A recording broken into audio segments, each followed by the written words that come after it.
No one saw the storm inside Ethan Carter. From the outside, he looked like any ordinary 28-year-old living in Manchester. A decent job in IT, a quiet apartment near the canals, and a polite smile whenever someone passed him on the street. But what no one knew was that Ethan hadn't slept through the night in months. Every evening, as the world grew quiet and the sky turned gray, Ethan's mind would begin its war. What if I fail tomorrow? What if I mess up at work? What if I say the wrong thing again? It was a loop, one fear bleeding into another, until anxiety became his shadow. He avoided eye contact, canceled plans last minute. His phone would buzz and he'd stare at it, heart racing, unable to respond. "You okay, mate?" his coworker Sam had asked one day. Ethan smiled, lied, and nodded. But he wasn't okay. He hadn't been in a long time. Then one night, something broke.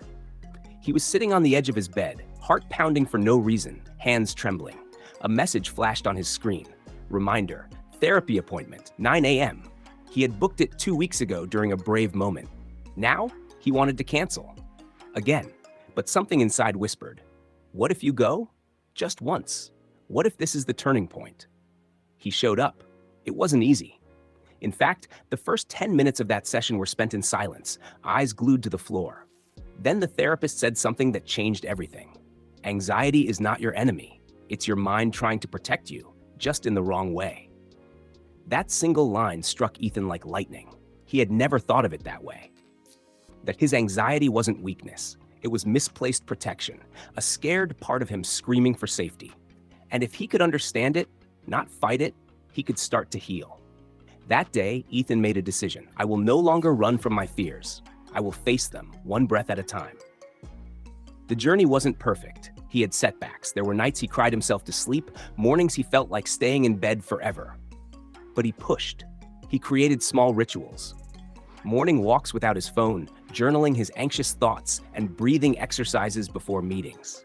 He learned to sit with discomfort, to stop trying to fix himself, and instead be present with who he was. Months passed, and something amazing happened. The same Ethan who once feared phone calls was now mentoring juniors at work. The one who avoided eye contact was now speaking at company meetings. He even started a blog titled Quiet Minds, Loud Courage, where he shared his journey of battling anxiety. One night, he received an email from a girl in Ohio. "Your story saved my life. I thought I was alone. Thank you for reminding me I'm not broken." Ethan stared at the message, tears in his eyes. Not because he had become perfect, but because he had become free.